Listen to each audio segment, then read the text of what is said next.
The last time I released a PvP tier list was back in summer, and since then a lot of changes have happened to the game. We've seen the release of Transcendence heroes, we've seen Tix, Inosuke, Ignis and Flora enter the meta, and as well, we've had Void imprints which massively have changed what heroes are viable in endgame. Because of that, I was hesitant to release a PvP tier list because I knew Void imprints were on the horizon. But now, just before Christmas, I think is a great time to release a PvP tier list as we go into 2021. So guys, buckle your seatbelts for my PvP tier list where I'm going to recommend heroes that can be Void imprinted and also gloss over some heroes that you can build that don't necessarily have Void imprints. Let's go check out the PvP tier list for December 2020.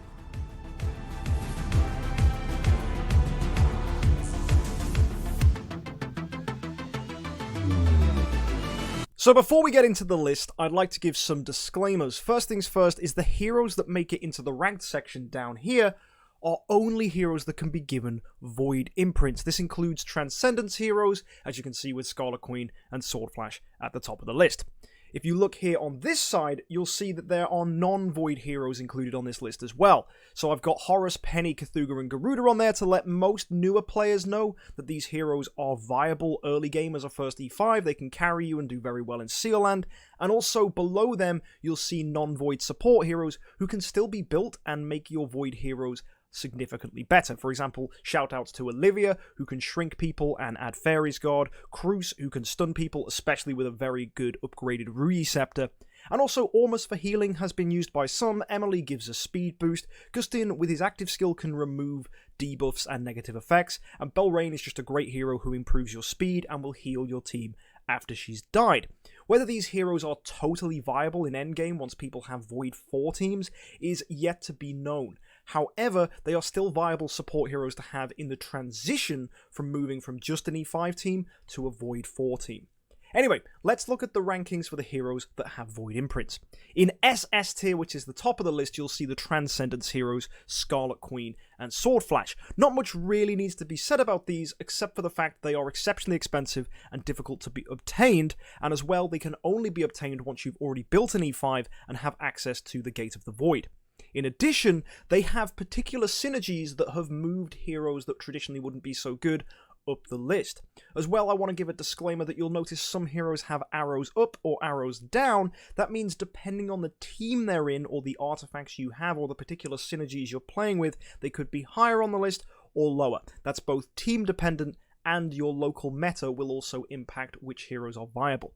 Looking at S tier, we have Amon-Ra, which is good to see she's moved up from previous tier lists. Her protective bubble she offers will mitigate damage and turn that damage into healing, and as well she has Healing Curse, which is absolutely crippling to some of the best heroes in the game, because a lot of heroes have inbuilt heal right now, and if Amon-Ra curses them, they could in fact just kill themselves with that Healing Curse. One particular interaction is with Ignis, who you'll notice is in the A tier and has a down arrow. That down arrow is there because Amon-Ra can totally shut down an Ignis with some strategically placed healing curses, because Ignis heals so much that with a healing curse on a hero, she could in fact just straight up kill them, which is nightmarish.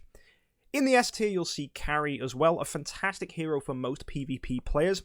However, those that are approaching complete endgame and have a lot of E5s and some very upgraded splendid artifacts will notice the viability of Carry dipping from their teams. Especially if you have Transcendence heroes, Carry may not be the best pick for your team. However, most competitive PvP players will get a lot of value from Carry, and she's definitely still viable in the meta. That down arrow is only there for people that have such advanced synergistic teams that Carry just doesn't really offer much to the total synergy of your heroes and Transcendence heroes. Next we see Russell, which shouldn't be too much of a surprise. Russell is a fantastic hero to Void. He can clear Sealand on his own, and he hits like a truck. His passive arrows can completely take down heroes, and he's a fantastic damage dealer that definitely should be considered for most PvP teams. We have Sherlock, one of the best, if not the best CC hero in the game. His doves remove any chance of them being purified away, remove passives from enemy heroes, and totally shut down some Transcendence heroes if you get lucky. Sherlock does need a splendid Rui Scepter to be completely perfect. However, he is a fantastic counter for himself as well. If you find getting doved by Sherlocks irritating, try running your own Sherlock to try and dove the opponent's Sherlock to stop them from dubbing you. I hope that makes sense. He's basically a fantastic hero to have, and a lot of teams will benefit from having Sherlock in. Not to mention his health swaps are amazing. If you get a well-placed health swap, you can totally delete heroes from teams. I know a lot of people are struggling to have a Scarlet Queen with a decent HP stat, because the higher the HP on the hero, the more likely they are to get targeted by Sherlock's health swap. And some Sherlocks are so brutal in their health swaps, especially if they're built with Augustus Magic Ball, that they can just straight up delete an opponent's health, leaving them for someone like Russell to come and clean up later. And finally, we find in the S tier, Rogan. Now, a little bit of me wanted to place him higher in SS tier, but it kind of mitigates from the supremeness of Transcendence heroes if we did that. And as well, he cannot solo carry in PvP fights on his own. There's going to be no Rogan that clutches it right at the end for you. So those little things stop him from being SS tier. As well, a well-placed Ruyi Scepter Cruise could just stun your team, and you lose the speed benefit that you gain from having a Rogan, because Rogan offers passives that increase the speed, crit damage, and attack of your team. That speed boost is amazing, because as hopefully many of you know, speed is the god stat in PvP. The quicker your heroes are, the more likely you are to go first, the more likely your CC heroes are going to CC the opponents. It's just all about speed and who can go quickest. That's why Sphinx is one of the most popular pets right now in PvP. Another popular pet right now is Fox, because Fox gives energy, and that also increases the tempo of your team. It will be said, if two teams are evenly matched, a Rogan will probably make the difference between the two, because that speed boost and the crit boost is so fundamental for a lot of amazing heroes right now that actually having a Rogan on your team is just something you should really consider. And if you're gonna not run a Rogan, you really need to think of some alternatives that can increase your speed, such as a Belrain with her active skill, or even an Emily with her active skill, or Cruz to break your opponent's tempo with a well-placed stun. However, these heroes are not voidable, so you may be less inclined to build them. However, it doesn't mean they're bad, it just means that Rogan is currently the MVP, and a lot of what you should be thinking in PvP is how to overcome Rogans, or just run your own. That's probably the best thing to do. Next, we find the A tier, which is still a fantastic tier for heroes to be in. In this tier, we have Drake, a hero you should definitely consider just because he's very versatile. He's good at PvE and at PvP, but how he shines in PvP is by stripping away an opponent's defenses, making them more susceptible to damage from heroes like Russell, and also his black hole marks add to the potential chance of killing heroes at the end of rounds. As well, his dodge is a great way to clutch at the end of fights, although he is a little bit squishy. That is Drake's weakness, he can be killed fairly easily. Drake is one of those heroes that will either perform amazingly and clutch a fight, staying alive into later rounds and his dodge just completely saves you, or he's a hero that could die early and not offer much value. I do like Drake, and I think he has a place in many PvP teams, but I understand why some people would choose not to run him. Next, we have Tix, a hero that many could argue should be moved up to S tier, but that is very team dependent. If you have a lot of splendid demon bells and you can fuel energy into a Tix, then Tix definitely would be S tier. In fact, double Tix teams are very effective. However, Tix on his own for most PvP teams is not quite the shining pinnacle of S tier. It is very team and synergy dependent, hence the up arrow. For a lot of you out there, Tix is a fantastic hero that you should consider for your PvP teams, but for some people, he just doesn't quite make the mark. Tix does offer damage after he's died, which is very useful, but the main thing that makes Tix shine is his active skill being able to CC people and deal a ton of damage. Not to mention, he can debuff the opponent's team by stealing attack from them, which is a fantastic ability that shouldn't be forgotten.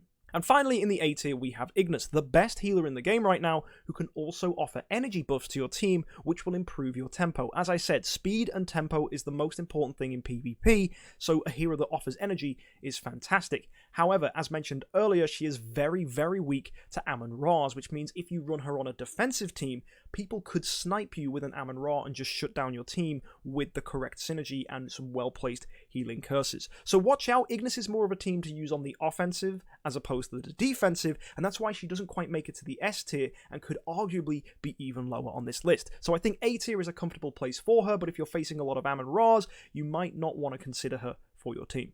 Next we have the B tier, which is where we find heroes that are just consistently good. They're not necessarily amazing instant picks for a PvP team, they're just good. We have Ada, a hero that has been relevant for a very long time, but most people are choosing not to run her in their teams right now. That doesn't mean she's bad, it just means she's not as viable as she used to be. Thanks to power creep and the release of new heroes, there are more things that have overclipped Ada when it comes to their power level and their ability to deal quick and consistent damage to your opponent. Ada has fantastic passives, but they trigger at the end of the round, which means if she gets dubbed by Sherlock, they're not going to go off. That doesn't mean she's terrible and unusable, absolutely not. Ada is a fantastic hero, and I think a lot of you should consider building her, because she's amazing not just in PvP, but also in Aspen Dungeon.